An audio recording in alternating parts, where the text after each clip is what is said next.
According to the National Association of Realtors, only about 20% of agents actually sit down each year to create or update a business plan. That's it, just 20%. But think about it. If you can become part of that 20%, imagine the impact it would have on your business. But let's face it, business planning takes time and focus, and a lot of agents just get overwhelmed even by the thought of it. Or really, in many cases, just don't know where to start. Well, today, I'm going to show you the hack of all hacks that'll get you into that top 20%. And if you follow these steps, not only are you going to develop a skill that very few people have, but you're also going to have a powerful business partner to put this plan into action and guide you to accomplish all that you set out to do for next year. So, what is this powerful game-changing tool?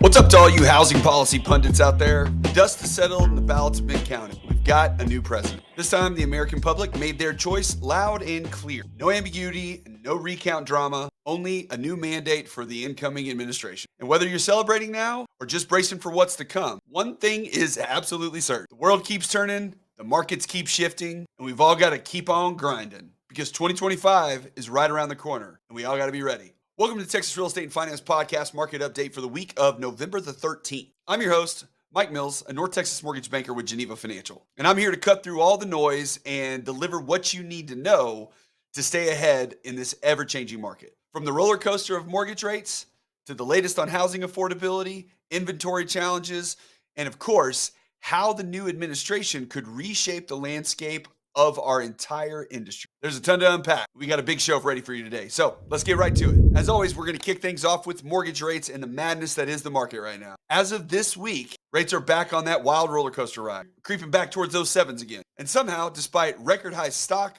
commodity, and Bitcoin prices, the Fed decided to cut rates again last week. So what's really going on with these mortgage rates, job data, and the Fed's intentions for the rest of this year? I'll break down all the numbers, share the hidden warning signs, and discuss why these unpredictable markets got everybody guessing. After that, is the American dream of homeownership slipping out of reach? We'll discuss the shifting landscape of today's housing market, where record prices, climbing mortgage rates, and drastic inventory shortages are creating the perfect storm for affordability challenges, as they have all year long. We'll discuss the latest trends, demographic shifts, and potential policy moves that are reshaping the market as we know it. After that, the election results are in, and Donald J. Trump is headed back to the White House. But what does this historic mean for our country and, more importantly, our industry? I'm breaking down Trump's return to power, the support driving his second term, and why his team may just be the biggest factor that's shaping America's future. Plus, I'll share a few of my own thoughts on what both Republicans and Democrats need to do in the coming years. Don't miss this dive into a presidency that's already making some big waves. And then we'll talk about, with Trump returning to the White House, what his policies specifically could mean for mortgage rates, housing supply, and affordability. I'll break down how proposed tariffs, immigration policies, and deregulation might affect the housing market, and whether or not we can actually expect to see some real change in affordability. And for our main course today, we're going to dive deep into a game-changing approach to business planning for 2025. Imagine having 24/7 access to a personal business coach who can guide you through setting goals, building your marketing strategy, and optimizing your daily routines for success. And all for absolutely free. Sounds impossible, right? Well, stick around to the end and I'll reveal how a tool you probably already know about could be the secret weapon to help elevate your real estate business in 2025. And trust me, you don't want to miss this. Now, before we dive in, I got a real quick favor to ask. If today's episode gives you a fresh perspective, a new idea, or even just a good solid little chuckle, take a moment and subscribe or leave a review. Share this episode with a friend, colleague, or client who's interested in this chaos we call real estate. Together, we can grow this community and help more people make smarter moves in the face of all this change. And oh, by the way, if you or your clients are weighing some big decisions like refinancing, taking advantage of home equity, or tackling those first steps of home ownership, I would love to help. You guys' support is what keeps this thing going strong, and I'm here to support you in return. So thanks for tuning in and being supportive. We're all in this together. Okay, let's tackle the question that changes more often than the price of eggs. Hey, Mike. What are the rates? Well, according to Mortgage News Daily, as of November the 13th, 2024, the average 30-year conventional mortgage rate is about 7.01%. The average 15-year conventional rate is about 6.37%. The average FHA 30-year rate is about 6.32%. The average 30-year VA rate is about 6.34%, and the average jumbo rate is around 7.2%. And to be clear, these are average market rates provided by Mortgage News Daily and may not reflect the specific rates that you qualify for. Mortgage rates can vary widely depending on factors like your credit score, loan type, down payment, among others. For accurate information about your personal mortgage option, it's important to speak with a licensed mortgage professional like me or your lender. There, covered my butt. So last week, 2 days after the election, the Fed cut rates by 25 basis points as everybody expected that they would. Now, let me clarify again because I kind of always have to. Fed rate cuts don't directly affect mortgage rates. But if you got some money in a money market fund right now, you're likely to see a lower return coming your way. But here's the place where I start to get a little confused. Stocks, commodities, gold, silver, and even Bitcoin are hitting all-time highs right now, which typically would suggest a booming economy, at least in most of those cases. So why, again, would the Fed cut rates right now if the economy seems to be moving full steam ahead? Well, I think the answer lies in the unemployment numbers and job creation. You see, the latest jobs report for October was at best underwhelming, with only 12,000 new jobs added to the economy compared to an expected 100,000. And the past two previous months' jobs reports were all revised down again, as it has been the case all year long. And even though technically the unemployment rate stayed the same in October, it's really just because about 200,000 people left the workforce altogether. You see, right now, I believe the Fed is cutting rates to address concerns about slowing job growth and economic weakness the headline numbers don't fully capture. Because in reality, the economy might not be as strong as Wall Street thinks. It could be booming right now for the top 10% of the country that own 93% of the stocks, but Main Street, or the average Joe, is feeling quite a bit less secure. Now, time will tell who's right, but either the Fed sees and knows something that we do not, or they're just plain dumb. And right now in this market, I'm not exactly sure which one of those is scarier. So, rates have been on quite the roller coaster over the past 6 weeks. We saw them dip down into the low 6% range in early October, almost hitting the 5 number, only to shoot back up above 7 within a month. And as of last week, after the election, they look to be trending back down to the 6% range. And then today and yesterday, we're right back up. So what is with all this back and forth? Well, last week the Fed dropped its Fed funds rate to 4.625, down from 5.375 back in mid-September. And that's quite a significant move in such a short amount of time. But the question is, are they going to keep cutting? Well, based on market predictions right now, it seems pretty likely, which tells me that the Fed is seeing some weakness in the economy and more specifically in the job market. But beyond those job numbers, I feel there's a bigger, less talked about concern, and that's the US federal debt, which I've been talking about on this show for many, many weeks. And to even begin addressing this mountain of debt, the federal government desperately needs interest rates to come down.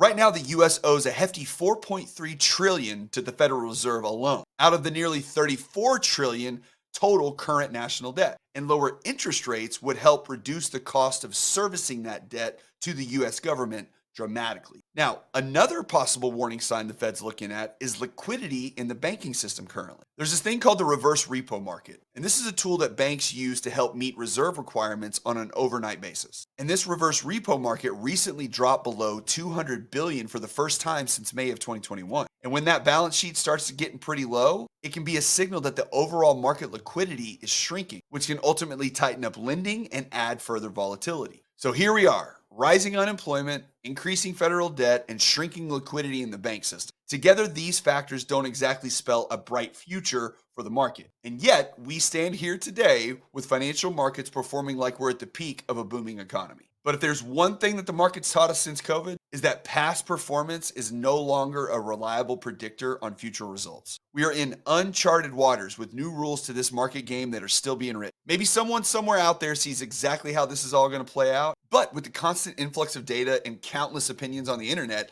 it's really, really tough to sift through it all. All I can say for sure right now is it's anyone's guess. When the dust does finally settle in all this chaos, whether it's due to rising debt, a booming market, a sudden crash, currency devaluation, or maybe even an era where debt truly doesn't matter, whoever predicted it right will likely just have gotten lucky. This market's unpredictable, and I have a strong feeling that we're going to keep seeing lots of volatility in the coming months. But rest assured, I will be here to help make sense of it all when it does actually happen. And if any of my personal predictions turn out to be true for the future, well then, let's just call it a lucky guess. All right, moving on.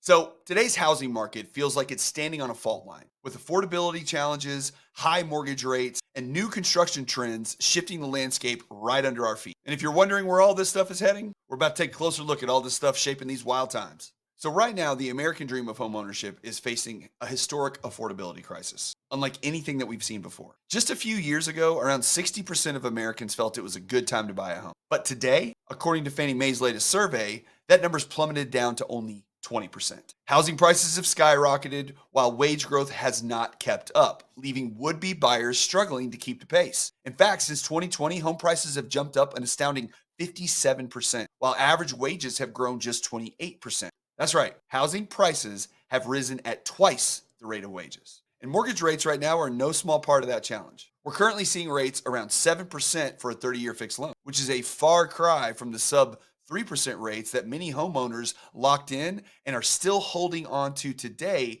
keeping listings from climbing. And these higher rates have also sidelined many first-time homebuyers, with the market share of this group dropping from a peak of 50% in 2010 to just 24% today. And not surprisingly, the typical homebuyer's age has hit a new record of 56 years old, compared to an average age of 45 just 2 years ago. You see, younger buyers are finding it nearly impossible to enter this market. And the age of these first-time homebuyers has climbed from 33 to 38 this year. Homeownership is becoming increasingly out of reach for many young Americans, a troubling shift for the future of the housing market. And while home prices have stabilized, they aren't dropping. The CoreLogic Home Price Index shows a slight increase in prices across the country this year, driven primarily by a shortage of available homes in many parts of the country. Logan Matashami from Housing Wire recently described this as the second lowest inventory level in U.S. history. With just 1.2 million homes on the market right now, about half of the historical norm. There's simply not enough supply to meet demand, believe it or not. And even with higher mortgage rates, this overall imbalance is what's keeping prices elevated. And the scarcity of homes has led to quite an unusual situation. You see, new home sales are now making up about 28% of the market. That's nearly 3 times the typical share because builders have ramped up production to fill the gap, but they can't build homes fast enough to meet the demand. And even then, many of these new homes are priced beyond the reach of average buyers. In Texas, however, we're seeing quite a bit different story. Inventory has spiked up to its highest level since 2017, with cities like Austin, Dallas, and San Antonio experiencing inventory surpluses upwards of 40%. Now, for buyers in Texas, this means more options and potentially some relief from the price pressure in other parts of the country. And in response to the scarcity of homes across the country, there's been a record-breaking push to build multifamily housing. The U.S. is currently adding 647,000 new multifamily units every year. That's the fastest pace on record since 1990. And these new units are hoping to offer a lifeline to those priced out of the single-family market, providing more affordable rental options and potentially easing the demand for single-family homes over time. But multifamily housing is generally not what most people want. They want their own place with their own land. So we're seeing builders respond with smaller, more affordable single-family homes, like a new Lennar community north of Houston offering homes at around $163,000 for a modest 2-bedroom, 2.5-bath layout. Now, these homes are smaller than the average single-family home at just over 1,000 square feet, but they are at least an option for buyers who want affordability over size. It's a new approach aimed at meeting the demand for more economical options in a market where buyers are simply priced out. And on a broader scale, potential policy changes could reshape the housing market even further. President Trump's Quantum Leap initiative includes ambitious ideas like developing new freedom cities on federal land, offering economic incentives to support family growth, and implementing urban modernization projects. He even suggested building up to 10 new cities and modernizing public spaces nationwide. While these plans are still pretty high level, the goal is to address housing scarcity and boost the quality of life across the U.S. So, while these policy changes and new construction projects could help ease the strain in the long run, the reality is that we're in uncharted territory. Rising mortgage rates, limited inventory, and an affordability crisis have put us in a new era where the rules are still being written. So while there is hope on the horizon in the form of new multifamily units, smaller homes, and potential policy shifts, it's clear that the road to recovery right now in housing affordability won't be quick or simple. Affordability is shaping up to be the defining issue of the next generation's housing market, with inventory shortages, demographic shifts, and innovative but uncertain solutions all coming into play. The landscape is evolving rapidly, and while we're seeing some hopeful developments, it's clear we're navigating a very different market than in the last few years. And as we move into 2025, staying informed will be more critical than ever, especially for buyers and sellers hoping to make the most of these shifting dynamics. All right, next up. Well, the results are in, and Donald J. Trump will be the 47th president of the United States. So, whether you're cheering or concerned, there's no denying the scale of this win. Trump's return brings the GOP back into full control, with the Senate, the House, and the White House all in Republican hands for the first time in years. So, we're not just going to talk about the election results, we're diving into what this means for the country's future, why this win resonated so strongly with so many Americans, and what's next for both parties as they navigate this turning point. So let's get into it. So this marks Trump's triumphant return after a 2020 loss to Joe Biden following his first election win in 2016. And now as a Texan, I can't help think about the Dallas Cowboys in the 90s, winning 2 Super Bowls, letting go of a great head coach, struggling, and then climbing back to the top. It feels a little like Trump's political journey. And whatever your thoughts on President Trump, one thing is clear. The majority of Americans wanted him back in the White House. He won the Electoral College by a landslide, 312 to 226, the largest margin for a Republican since George H.W. Bush defeated Michael Dukakis in 1988. He won the popular vote by over 3 million, something a Republican hasn't achieved since George W. Bush in 2004. And to top it all off, Republicans now control the Senate and very likely the House of Representatives, giving the GOP a full hold on Congress for at least the next 2 years. And with what looks like right now 53 seats or more in the Senate, any cabinet member that Trump nominates will likely sail through without much objection. You see, the last time a Republican president had such an advantage for cabinet approvals was when Ronald Reagan took office in 1980. So to say this election was historic, especially from the Republican viewpoint, is quite an understatement. Now, I'll be honest. I am not personally a big fan of President Trump as a human being. I wasn't a fan when he was on The Apprentice, and being from Texas, I never trust New Yorkers. And to me, he often just comes across as a self-serving narcissist only out for personal gain and celebrity. Do I think he's a Nazi? No. Is he going to end democracy? Also, no. He was president for 4 years, and the country survived with no problem. Some might even say it thrived. Now, I have never personally voted for him prior to this election, but this time around, I did. But let me clarify. I voted for the team around Trump, not just him as an individual. It's like when the Cowboys were coached by Barry Switzer.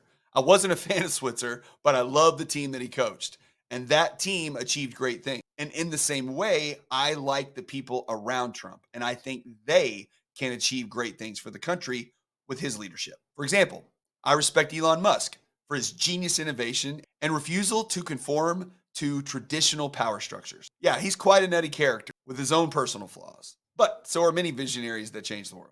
I appreciate Robert Kennedy Jr. for his dedication to reforming the FDA, which has allowed pharmaceutical companies and other corporate influences to compromise public health, which has led to crisis levels of chronic disease and a food system that's exposed Americans to unnecessary chemicals for over half a century. I admire Tulsi Gabbard's military service and her commitment to ending endless wars across the globe, which have led to massive illegal immigration over the last few years that affect not just the US, but almost all of Europe as well. And I'm getting to know Vice President-elect J.D. Vance. I appreciate his level-headed approach to government and humble background. And I think we might very well see him and Tulsi leading a future Republican ticket in the coming years. I'm also thrilled to see record support for this ticket from Latino and Black Americans, because that tells me that most Americans, regardless of race, gender, or religion, want the same things: opportunity, fairness, and a shot at success through hard work and determination. That's the promise of America. And it's not given, it's earned. And quite frankly, the more I hear from President Trump about his vision for the country, the more I like it. Do I agree with all of his plans? No, I don't. But you're never going to agree with any human on the planet 100%. I just need to know that the ship is being steered in a direction overall that I can get behind. And at least for right now, that seems to be happening. So for all those celebrating on the red team, it is time for optimism and opportunity. And for those on the blue team, maybe it's time to take a moment and reflect. Because running on a platform of that guy bad and we good isn't cutting it. And pushing out an incumbent president without a primary process and appointing a successor without giving the electorate a say doesn't exactly build trust with the voting public. The Democrats got a little soul searching to do ahead, especially if they want to win back voters like me, someone who supported Bernie Sanders, of all people, a self-proclaimed Democratic socialist in 2016 and in 2020. So, Democrats, just come up with a policy, any policy, that isn't just orange man bad. And as for the Republicans, the hard work starts right now. They got a mandate from the people, but will they use it wisely? Will they govern in a way that benefits all Americans and works towards healing a divided nation? I, for one, Hope that they do. So, to President Trump and his team, congratulations on your victory. The people have spoken, and this country is now yours to lead. Please use the incredible power that the American people have entrusted to you and truly make America great again. Because you got about 2 years to start moving that thing in the right direction, or the people are going to speak again and hold you accountable if you don't. So, show us what you got with all this power. So far, I'm excited to see what's possible. All right, now let's get into Trump's actual policies on housing. So, with Trump back in the White House, what's next for housing? The affordability crisis was a huge issue in this election. And now everyone's wondering if the new administration can bring rates down, boost supply, and actually make housing more affordable. So let's get into how Trump's policies on tariffs, immigration, and deregulation could impact our industry. Plus, I'll share with you my take on what 2025 might look like and why I think the housing crisis needs an Elon Musk sized solution. Now, first off, regardless of what the corporate media may say, this election was a clear referendum on the economy. Whenever anyone in politics is asked what the top issue is, the answer always comes back, it's the economy, stupid. People are frustrated with high prices, high interest rates, and job insecurity. So they voted for change. It's that simple. And one of the biggest issues on voters' minds was the affordability crisis in housing. We're dealing with the severe lack of supply, skyrocketing home prices, and high rates. And now the question is, will President Trump's economic policies improve or worsen these issues? Well, let's start with mortgage rates.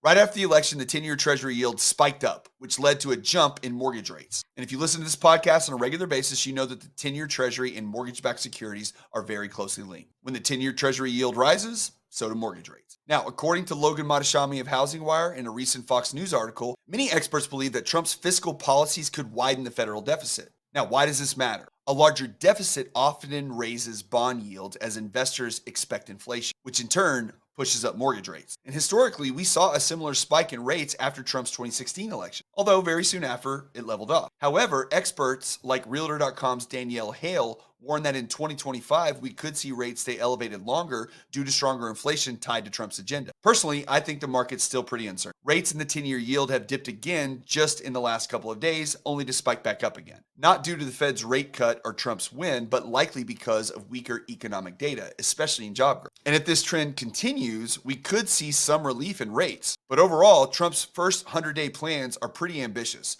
so expect market volatility as all these policies are implemented. Next, let's talk about housing supply, which affects affordability just as much, if not more, than interest rates. So both Fox News and MarketWatch report that Trump's potential tariffs on imported materials like lumber and steel could increase building costs. Fox pointed out that tariffs on Canadian lumber alone have added about $14,000 to the cost of a new home. And if Trump raises these tariffs, it's likely to push construction costs even higher, impacting affordability. And Trump's stance on immigration, including potential mass deportations, could also shrink the already limited construction workforce. Foreign-born workers make up around 25 to 30% of construction labor right now. So if the labor pool tightens, we could see even slower building timelines and higher labor costs, all of which could put upward pressure on home prices. So in the short term, if tariffs and labor shortages happen, it could drive up construction costs. Builders might steer away from affordable housing projects and instead focus on higher end projects. And this shift could further reduce the availability of reasonably priced homes that we really kind of need right now. But personally, I believe these tariff threats are more of a negotiation tactic to encourage fair trader balances with other countries. Old Big Red likes to threaten and have a hammer in his pocket, but he rarely uses it. And as for mass deportations, to me, the logistics and expense make it likely we'll only see limited action. I'd expect the focus to be on high-profile deportations, mainly targeting violent offenders rather than a large-scale effort, because he's got to satisfy his base, and this is a big issue. And picking up violent offenders to march them out in front of the media while securing the border will be more of a focus, in my opinion, rather than taking average people just working and living off in cuffs. But we'll see. Now, one potential positive for builders is Trump's push for regulatory relief. MarketWatch notes that builders are optimistic about a lighter touch in the regulatory approach. Less red tape could speed up the building process and reduce compliance costs. Fox News also mentioned that Trump may expand opportunity zones, which provide tax benefits for developments in low-income areas. David Dworkin from the National Housing Conference highlighted how these zones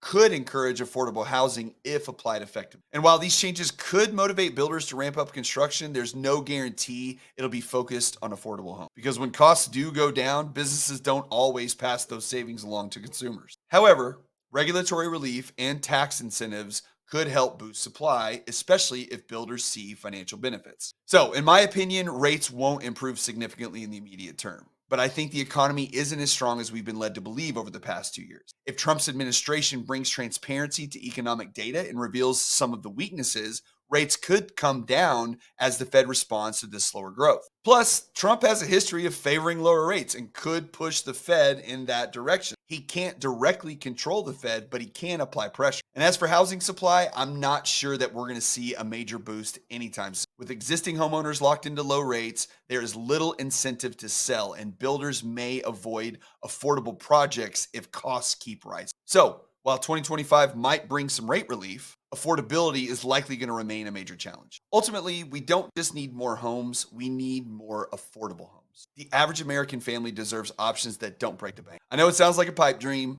but hey, if Elon Musk can work on government efficiency, maybe he could take a swing at solving that housing affordability crisis. Hit me up, Elon.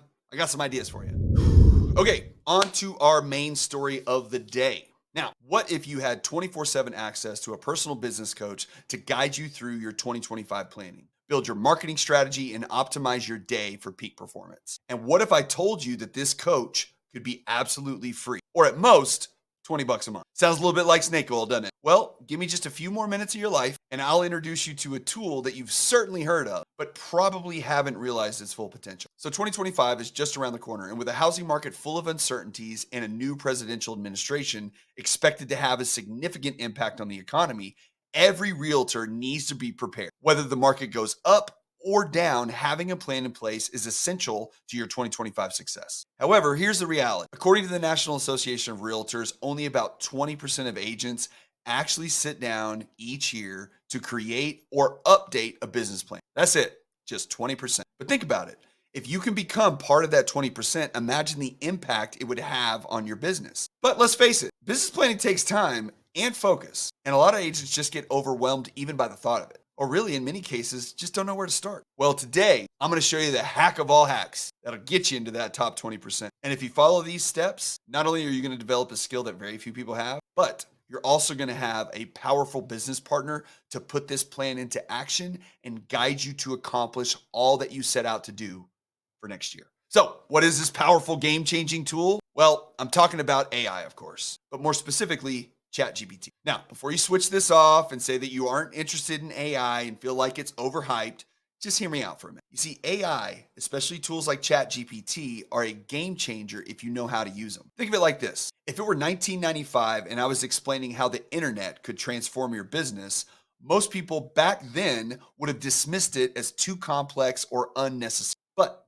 where are those people today? You see, AI is the next big shift, whether you believe it or don't. And getting on board as early as you possibly can, even if it's just in a small little way, will give you a serious advantage over all your competition that just doesn't want to mess with. So I promise to you, each week for the rest of 2024, I'm going to show you how to use AI to build and run your business in 2025. It's not going to replace you or do everything for you, but it will make everything easier, faster, and optimized to get the best version of you in 2025. So I'm going to give you actionable steps and prompts to get you started. If you're looking for some more in-depth guidance, just reach out to me. I teach these strategies in classrooms all across Texas, and we'd be happy to work with you one-on-one or even present them to your brokerage. Plus, you can earn CE credit for this course. Just let me know if you're interested. All right, let's get into it. So let's start with the basics. What makes a great business plan and how can ChatGPT help you create it? Well, there are 3 pillars of a strong business plan. Number 1, business foundation and strategy. Number 2, marketing and client acquisition. And number 3, operations and professional growth. Each of these pillars keeps your business stable, scalable, and effective. So let's start with number 1, business foundation and strategy. Here's where you want to define your brand, your target client, your ideal price points, and your business goals. This gives you clarity on who you are, who you're serving, and what you want to achieve in 2025. Now, quick note here, all of these prompts that I'm about to give you to use inside ChatGPT are going to be available in the show notes, so you don't have to write them down while I say this. You can just copy and paste them right out of the show notes from whatever app you're using. Now, there's 2 ways to use ChatGPT to help you with this. You have the free version, which costs 0 money, and you can add basic custom instructions. For example, tell ChatGPT that you're a real estate agent where you're located, and that you want responses to be friendly and professional tone. And here's a prompt that you can use to do that. Inside the chat, you're going to type this in. Ask me a series of questions to help define my real estate business foundation, covering brand identity, target client, market niche, and target price point. Go one question at a time and summarize with tailored suggestion. Now, you can also use the paid version of ChatGPT. And for $20 a month, you can have access to create a more personalized and customized GPT that knows all about you. You can load it up with information like your personality, writing and speaking style, contact information, market area, strengths and weaknesses, and even hobbies to help it create responses tailored specifically to you. Then you can use more advanced prompting to help define your plan. So here's a more advanced prompt. Chat, using everything you know about me for my custom setup, guide me through a series of questions to help define my brand, ideal client, market niche, and price point. Go one question at a time and summarize with tailored suggestions based on my unique style, experience, and goal. With just those two prompts, you can build a crystal clear foundation for who you are as an agent and where to focus your business in 2025, all based on your unique preferences and customized responses. It is literally like having a top tier business coach, one who normally charges thousands of dollars for their expertise, guiding you step by step, and you just built it in an afternoon for next to nothing. Now, let's go to pillar number 2, marketing and client acquisition. Now, this second pillar is about how you'll reach and engage your target clients. And chat can help you build a tailored marketing strategy from social media to email outreach. Now, another quick tip here. When you go through this process, do all of this in the same chat because it's going to remember what you established from the first round of questions and generate responses tailored even more specifically to your business. Okay, so here's your free version prompt. Chat, ask me a series of questions to develop a marketing game plan for reaching my ideal clients. Cover my current marketing activities, preferred social media platforms, and client engagement strategy. Go one question at a time and summarize with tailored suggestions. Or if you got the paid version, here's your custom prompt number 2. Chat, based on my custom GPT, ask me a series of tailored questions about my favorite marketing activities, best social platforms for my target clients, and ways I currently engage my clients. Go one question at a time and summarize with tailored suggestions based on my unique style, experience, and goals. These prompts are going to lay a foundation and begin to give you a roadmap on specific marketing actions you can take to attract and retain clients. And in the coming weeks, we're going to build on these strategies and get more specific on the hows, the whens, and the whats to accomplish these overarching plans. And finally, let's move on to pillar number 3, operations and professional growth. So this third pillar is about daily and weekly operations, time management, and professional growth. This is where you're going to begin to set up the systems and habits to stay organized, on task, and continually developing new skills that not only grow your business, but help you grow as a human being. So here's your basic prompt number 1. Guide me in building my operations plan with questions about my daily and weekly routines, skill building goals, and wellness practices. Go one question at a time and summarize with suggestions for improving my time management and focus. Here's a prompt that you can use with your custom GPT. Chat, using my custom profile, ask tailored questions on organizing my schedule, skills to develop for my target market, and wellness routines to keep me motivated in growing my business.